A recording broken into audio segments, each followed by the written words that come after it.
In terms of just my personal relationship with sex, I don't have one, I really don't want one, and I'm good with that. People will say, oh, you just haven't had sex with me. That's correct, I haven't had sex with you. Don't really want to, but thanks for the offer. It's almost like I told them I don't eat or something. Being ace is kind of like finding out everybody else sees a color you don't. It's kind of hard to believe that it's real. Do you need to have sex to reproduce? Are you like an amoeba? It took me a long time to realize that I was asexual, mostly because I didn't know it existed.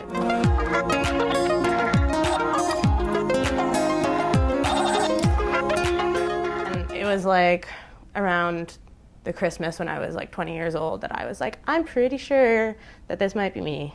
And it took me a long time to come to terms with that. Because a lot of times people try to tell you you're not asexual. They're like, that's such an extreme. Why would you jump to that? Maybe you just have a low sex drive, or maybe you haven't met the right person. I would define asexuality as, first and foremost, a lack of sexual attraction, but it can be accompanied by a lack of sexual desire or a lack of partnered sex.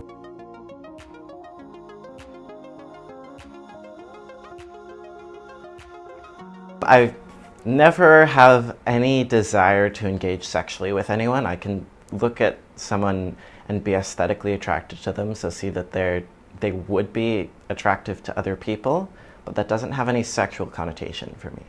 There's sort of a spectrum. It's not a simple spectrum, but you can be, asexual or in the gray zone. So some people in the gray zone would experience maybe some sexual attraction rarely or under some circumstances. I had always had crushes on people, and I didn't realize about the distinction between romantic attraction and sexual attraction at that point. You should know the difference between someone's sexuality and their romance, because a lot of asexuals aren't also aromantic.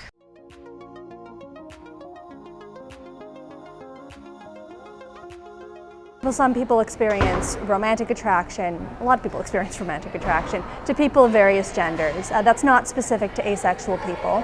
So your sexual orientation and your romantic orientation don't necessarily have to match up. But it's only within the asexual community that we have the language for that. Is it a new thing? When did it pop up? When did you decide that you were asexual? Kinsey was one of the first to really talk about asexuals, although he didn't use that word per se. He didn't know how to categorize people who didn't belong to his fairly neat 7-point scale, where people are attracted to the same sex, and then you have this continuum attracted to the opposite sex. And so he couldn't actually give these people, these asexual people, a number. And so he actually called them X's.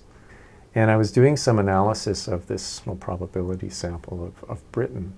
One of the questions asked, are you attracted to men? Are you attracted to women? Are you attracted to both? And they gave another option. And the other option was, I'm not attracted to anyone at all.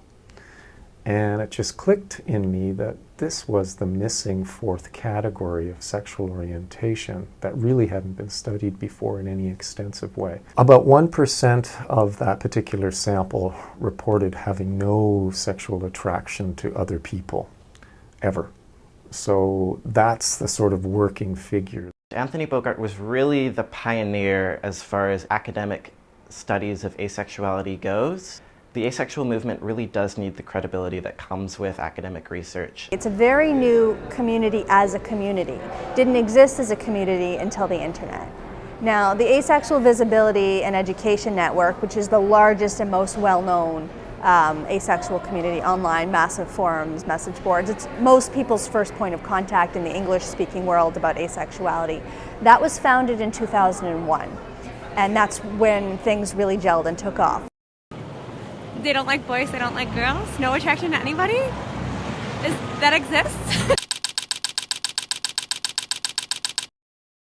I didn't know asexuality was a thing for the majority of my life. I stumbled across asexuality around when I was about 14 or 15. I didn't know the term for asexuality until I was 16. I first saw the word asexual on Tumblr. It didn't really click that I could be asexual. It was just like, oh, I'll have sex because, I mean, I guess it feels good and that's what people expect people to do. I had already had quite a few sexual experiences, and I thought that, well, maybe I'm just not doing it correctly, or for whatever reason there might be something wrong. I remember thinking, I have to meet the right person, right? And then something will happen, but nothing ever did. I wondered if something was off about the way I perceived sexuality. Until I was about 20 years old, I didn't realize that the rest of the world wasn't asexual. I didn't realize that some people literally experience sexual attraction, that this was more than just a metaphor. I found the definition on AVEN and it basically just fit and perfectly described me. So I've identified as that ever since. Because at the time I joined AVEN, there wasn't any high quality YouTube educational content. I felt that there was a void there, and so I wanted to fill that. And so I started Everything's A-OK and ran that for about 4 months. And I saw this big list of LGBT resources, one of which was asexual resources. And I clicked on a link and it was the AVEN Wiki article on romantic attraction. And that was actually kind of my, my click moment. And I was really excited, and I remember telling my sister that day, I was like, I'm gonna come out to you, this is exciting. My parents were initially accepting of asexuality after I went over for 2 hours what it actually was, because they'd never heard of it before. And up until I was like 19, we all just thought I was like the straight girl in the family. And suddenly it's like, oh, never mind. I realized that I'm not. Sorry it took me so long. Is asexuality actually a choice, or is it something that is beyond our control, so a chemical imbalance? Or Celibacy is a choice, something people actively pursue, whether that's for religious reasons or for personal reasons. Asexuality, on the other hand, is not a choice. There is an oppression around it. There's also a lot of misinformation or lack of knowledge. The primary challenges that the asexual community faces right now are invisibility and erasure. People say, wait, does that mean that you've never had sex? And, you know, I got a lot of invasive questions. Are you sure that you're not just gay? Wait, like, I thought you were asexual. Why are you dating somebody? Does that mean you're not human? Is it a phase? Well, how do you know if you're not diagnosed? Do you masturbate? To ask if I had been abused as a child. Does that mean you have no emotions? Does that mean that you can't love people? Do you want to have sex with me just to try it? I don't think they necessarily register that their questions are inappropriate. I think there's a kind of suspicion that to some degree everybody's a sexual person, and therefore, you know what, just grow up already and accept your sexuality. We were probably the only group at the Pride Parade being told by others in the Pride Parade to go get our sexual orientations cured. I've had a lot of offers for sex. Oh, well, you probably just haven't had the right person. Like, I bet I could change your identity if we would just sleep together. Sometimes those offers can be really aggressive and rude, and sometimes point of sexual harassment. Sometimes, you know, rape jokes. People are like, how are you oppressed? It's not like anyone's forcing you to have sex, but it's kind of, the world kind of does. There's so much pressure and there's so much compulsive sexuality everywhere. Even if you're in a really homophobic community, you probably know that gay exists. But that's not the case for asexuality. So that people grow up feeling alone, feeling broken. It's difficult for people who are asexual in high school, for example, and have never heard of asexuality, so they feel like they don't belong. One of my biggest frustrations about dealing with people who don't know or understand asexuality is the idea that asexual people face no challenges, that the world is all carefree, and you must have so much more time and energy if you're not distracted by sexuality, completely not acknowledging any of the unique challenges or struggles that we face as asexual people. There are lots of different types of intimacy without penetration.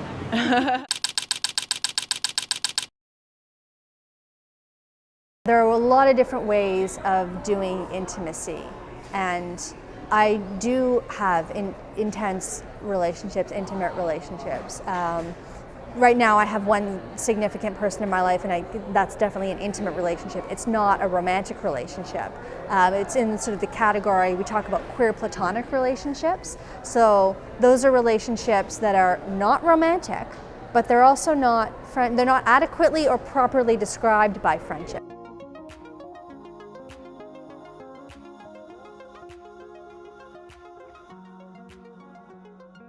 mean, to an outsider, it'd probably just look like I have a lot of friends, but I don't know, they're more than friends. They fill a larger spot in my life than just a friend would. I definitely spend a lot of time and emotional energy on having romantic attractions to people. My level of wanting to actually be in a romantic relationship is a different question. I know that I do experience romantic attraction, but I'm not sure towards who yet. That's something that I haven't quite figured out. I have been involved with girls, I've been involved with boys, I've been involved with genderqueer people. If we can find that asexual people are not necessarily aromantic, it ends up suggesting that in sexual people, those processes of love and attachment to other people can be also separable or decouplable. And if you think about it, that's true. I mean, you know, even movies talk about, you know, certain themes like, oh, I went to see this movie about a bromance, right? And therefore these guys may be very sexually oriented towards the opposite sex and yet have this romantic inclination to the same sex. I don't know, I think it's easier for us to love. Like for those asexuals that are not aromantic, it's easier for people to not confuse your emotions for your desires. Maybe it's just me, but I emotionally relate to people very deeply. All of my important relationships have been friendships, and the truth is I've always functioned better in groups than I have in sort of one-on-one pairs, even when it comes to just my friends. So for me, centering my life around one partner would, I think, be limiting, and I think it would lead to me feeling insecure a lot of the time, or feeling like I didn't have enough, I guess. I like big groups, so that's why poly relationships are something that interests me, even though they're not something I've actually really pursued.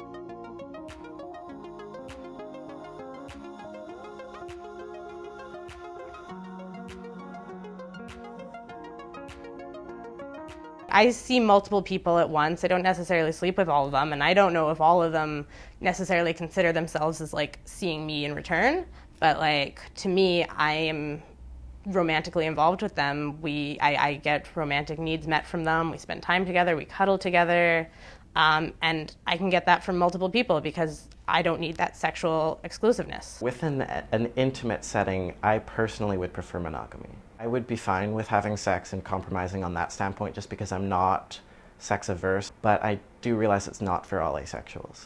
Everyone has sex. Everyone loves sex. Sex is sex, right? I'm one of those asexual people who I have had sex. I've had partners where I've had a really hard time like negotiating the sex in the relationship. And for me, one thing that I tend to say to people when I'm trying to describe my identity is I'm like, sex is not the object. Sex is the means to the end for me. I do it a lot of the time because I feel an emotional connection with the person and I really want them to feel it back. And I realize that a lot of times people get that through having sex. So I'm like, okay, well, then, you know, I care about you and this makes you feel closer to me, so let's do it. But I've also got a lot of really important relationships in my life that have nothing to do with sex. And I think the fact that I can separate sex from that makes my relationships a lot more interesting. I am not willing to compromise on it, and the truth is I think a lot of the people who are willing to compromise on it, I don't want to sound, I don't know, I guess condescending, but I worry about the level of consent that's actually happening in those relationships. We still have our sex organs. Like, women still have their clitorises. Like, that can still be stimulated, they can still orgasm, but they just don't desire it. But it doesn't mean that it's bad when it happens. And so it's like trying to explain that, the difference between sort of the physicalness of it and like the mentality behind it, the separation. Having sex to please a partner, having sex because you think you owe that to your partner, having sex because it just doesn't occur to you that maybe you can say no, maybe you don't have to, because that's just what people do in relationships. Having sex because you think that your partner might leave you if you don't. And then that gets mixed up in a context of compulsory sexuality, where people are supposed to have sex, where people are conditioned from very, very young, and that this is what you're supposed to do.